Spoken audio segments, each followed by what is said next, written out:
really encourages them to think twice about calling off. It's not as easy as just sending a text. If they know they have to actually talk to a person, talk to their direct supervisor, then they're going to be more motivated to not call off.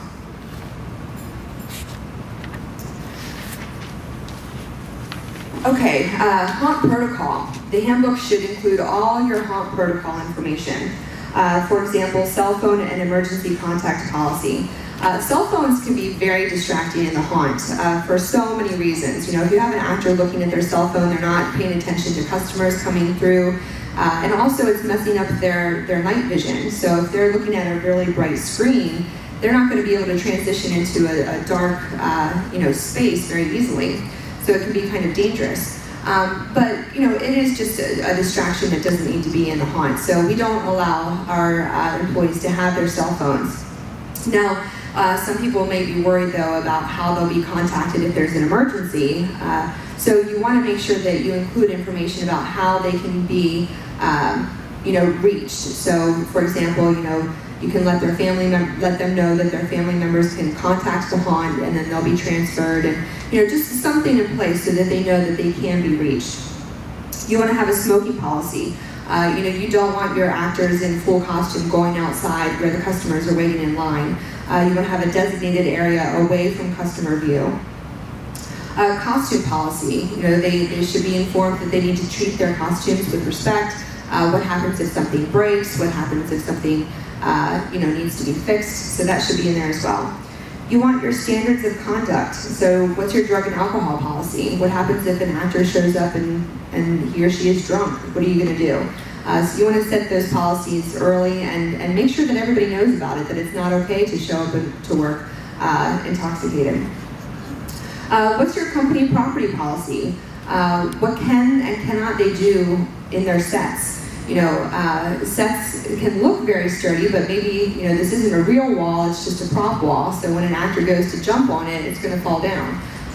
So you want your managers to really talk to your actors and tell them what they can and can't do within their sets and in their positions.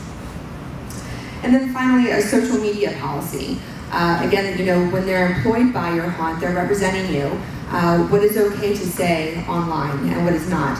Most companies have instituted social media policies, and most people should be, comfortable knowing that, okay, I can't go online and trash my employer. But you want to make sure that you include that in your handbook.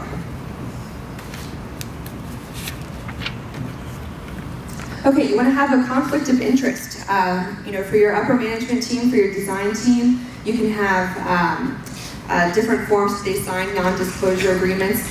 But you want to talk about the code of ethics too. What kind of respect is expected in the workplace? What about recording devices? Is it going to be okay for actors to carry, video recorders upstairs or in your wardrobe area? And then you want to, of course, have a safety and security protocol. I know that the session after this one is actually talking about protecting your actors, so I'm not going to go into that, but having a protocol for safety procedures and letting everybody know what that protocol is really important. And in fact, including a second handout, having that handout and that protocol posted in the common area is a really good idea. Workplace searches, will they be conducted? And then finally, you want a signage page that confirms that the employee has read and understands the employee handbook. And you want to keep a copy of this for your records, and of course a copy for them to keep. And I would say, you don't want to just see an employee take the handbook, rip off the signage page, and give it right back to you. You want to say, no, take it home, read it, make sure that you're actually understanding the terms of the employment and the policy and protocol.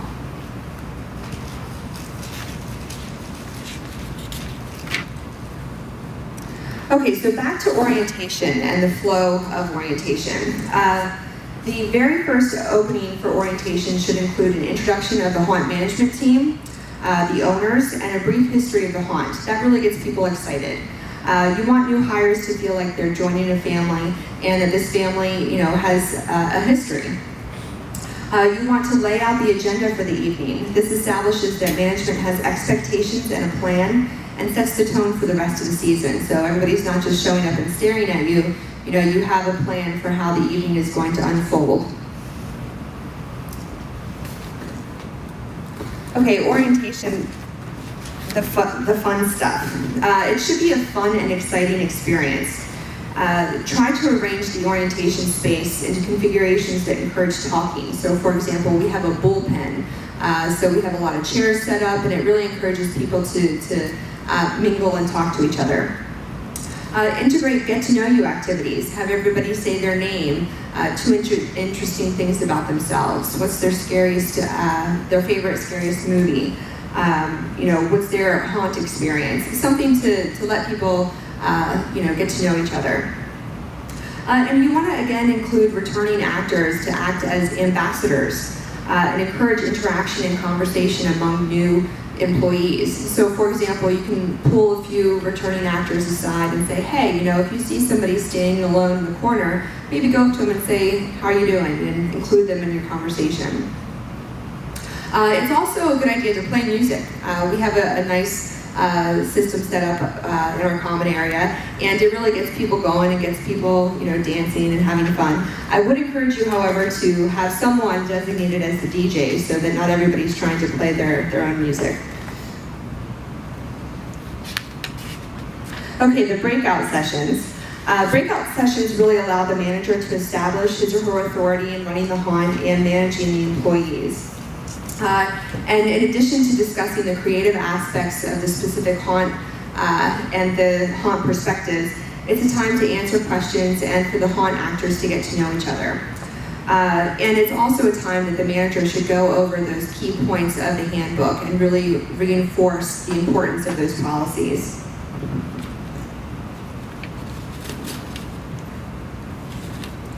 Okay, now the fun stuff, the database management.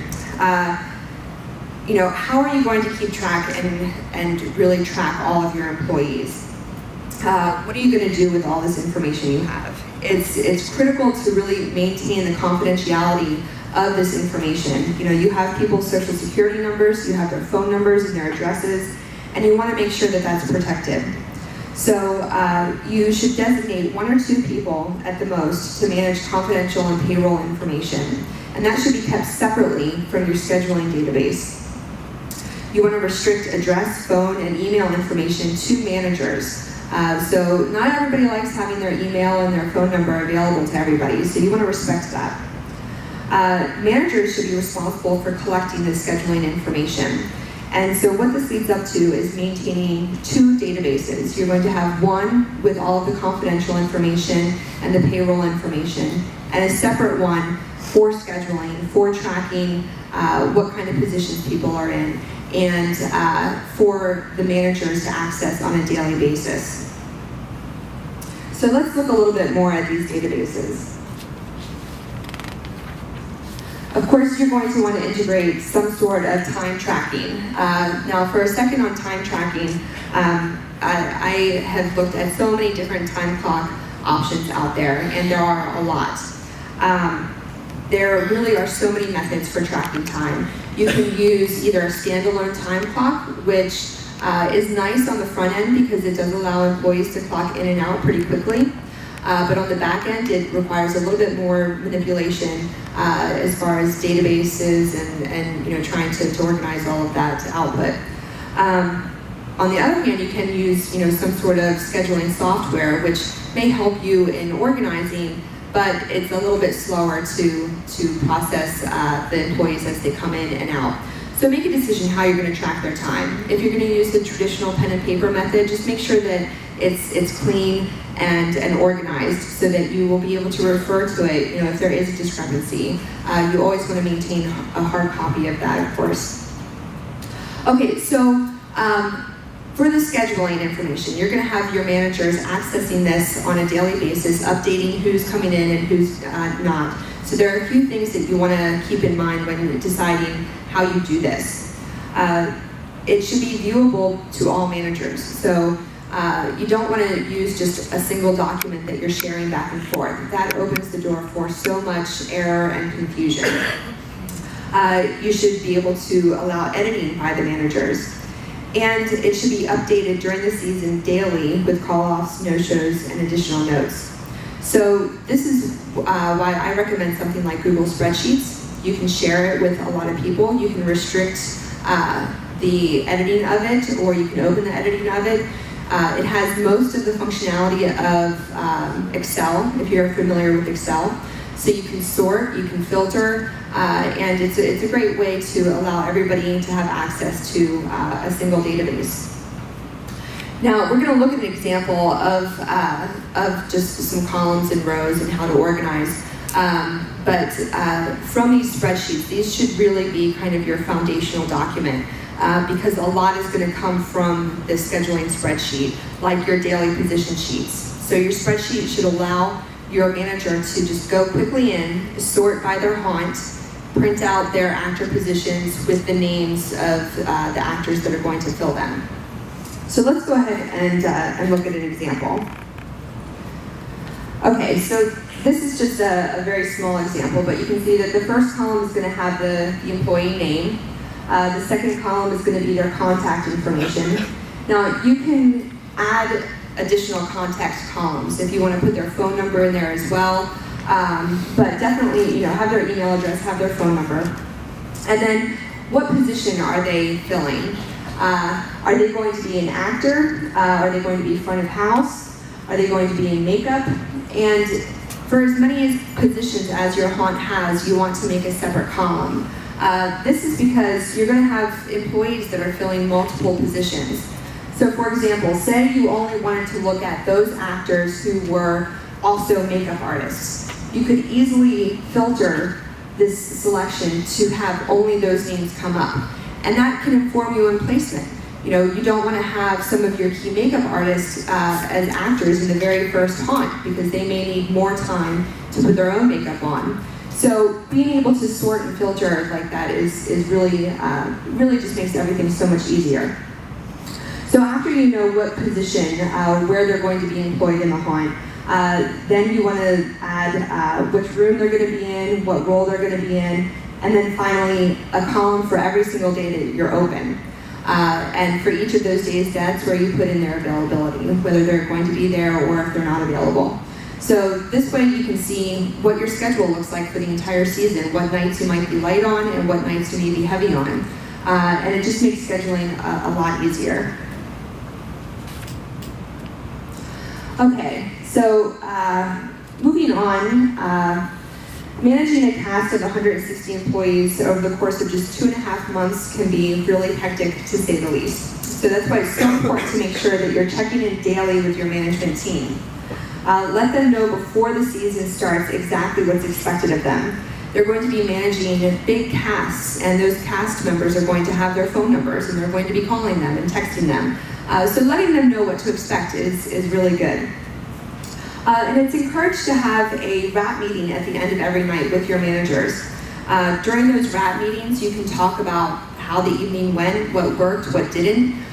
You can talk about any repairs that need to be made. You can have a discussion about any HR issues, who's working well in what position or who's having a conflict, or all of that is important to go over at the end of the evening while it's still fresh in everybody's mind, so that the next day everybody can come in and get ready to go.